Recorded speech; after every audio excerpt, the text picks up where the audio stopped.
నంద్యాల జిల్లా ఆలగడ్డ డివిజన్లో సంచలనం సృష్టించిన వృద్ధురాలిపై దాడి మరియు బంగారు నగల దోపిడీ కేసును పోలీసులు అత్యంత వేగంగా ఛేదించారు.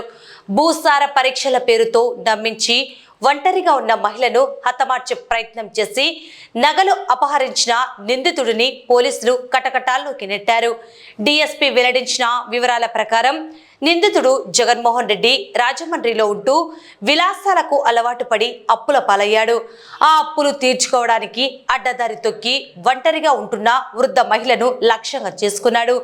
నిందితుడి నుంచి అపహరించిన బంగారు ఆభరణాలను మరియు క్రైమ్ కోసం ఉపయోగించిన స్కూటీని పోలీసులు స్వాధీనం చేసుకున్నారు. సమర్థవంతంగా పనిచేసి నిందితుడిని పట్టుకున్న సిఐ రమణ, ఎస్ఐ శ్రీకాంత్ మరియు సిబ్బందిని డీఎస్పీ ప్రత్యేకంగా అభినందించారు. వివరాల్లోకి వెళ్తే గత నెల 29వ తేదీన దొర్నిపాడు మండలం కొండాపూర్ గ్రామంలో ఒంటరిగా నివాసం ఉంటున్న రామలక్ష్మమ్మ అనే వృద్ధురాలి వద్దకు ఓ యువకుడు వెళ్లాడు. తాను భూసార పరీక్షలు చేస్తారని ఆమెను నమ్మబలికాడు.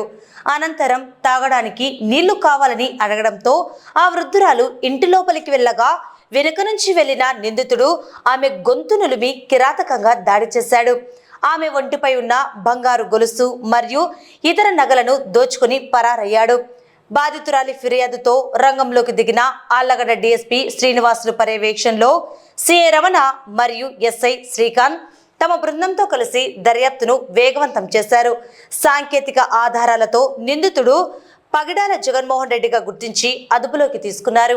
నెల 29వ తారీఖున డోర్నిపాడు పోలీస్ స్టేషన్ పరిధిలో కొండాపురం అనే గ్రామంలో సభా రామలక్ష్మణ్ ఒక పెద్ద ఆవిడ ఒంటరిగా ఉన్నప్పుడు ఒక గుర్తు తెలియని వ్యక్తి హెల్మెట్ వేసుకొని భూసార పరీక్షలు చేస్తామని చెప్పేసి ఆమె నమ్మించి ఆమె ఇంట్లోకి నీకు ఐస్ వాటర్ కావాలని ఇంట్లోకి వెళ్ళి ఆమెని బెదిరించి గొంతు పట్టుకొని గాయపరిచి ఆ మెడలో చైన్ తీసుకొని ఇంటి నుంచి పారిపోయాడు.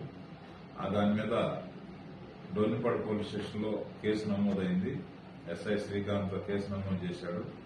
తరువాత ఇది రాబరీ కేసుగా నమోదు చేసి మా CI Allagadda rural CI Ramana గారు కేసు దర్యాప్తు చేసి ఈరోజు అతన్ని ఈ కేసులో ఎవరైతే ముద్దాయి ఉన్నాడో పైడాల జగన్మోహన్ రెడ్డి, తండ్రి శివనాగేశ్వర రెడ్డి, అతను కొండాపురం, అతన్ని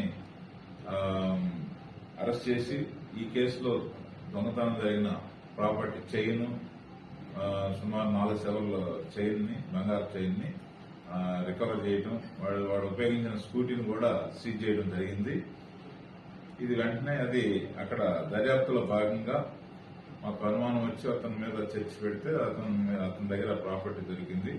ఇతను ఎవరో కాదు, ఆయన ఇంటి పక్కనే ఉంటూ ఆమె ఒంటరిగా ఉన్న మహిళని గమనించి వీడు పెళ్ళయి రాజమండ్రిలో ఉంటూ అక్కడ అప్పులు తీసుకోవడానికి అని చెప్పేసి ఆమె ఒంటరిగా ఉందా అని చెప్పేసి ఆమె సెలెక్ట్ చేసుకుని ఆమె ఒంటి మీద మెడలో చైన్, గాలులు ఉన్నాయని చెప్పి దొంగతనం చేయాలని ప్రయత్నం చేసి మెడలో చైన్ దొంగతనం చేయడం జరిగింది.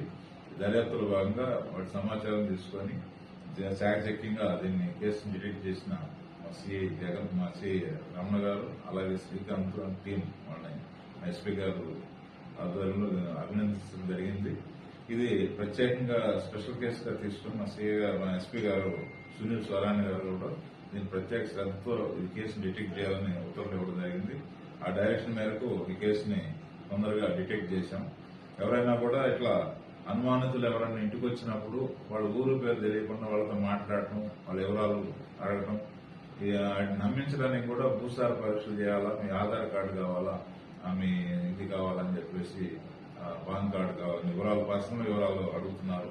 కాబట్టి మీ ద్వారా ప్రజలకు తెలియజేయండి. ఎవరైనా గుర్తెరిగిన వ్యక్తి వచ్చి మీ పర్సనల్ విషయాలు చెప్పినప్పుడు అడిగినప్పుడు మాకు తెలియదు తర్వాత చెప్తామని చెప్పి దాటవేసి వెంటనే మాకు 100కి కానీ 112 కాల్ కానీ చేస్తే వెంటనే మేము స్పందించి అనుమానితుల్ని కస్టడీకి తీసుకొని విచారించి ఎందుకు వచ్చారేంటి అనేది చేయకుండా నేరం జరగకుండా నివారించడానికి అన్ని చర్యలు తీసుకుంటాం.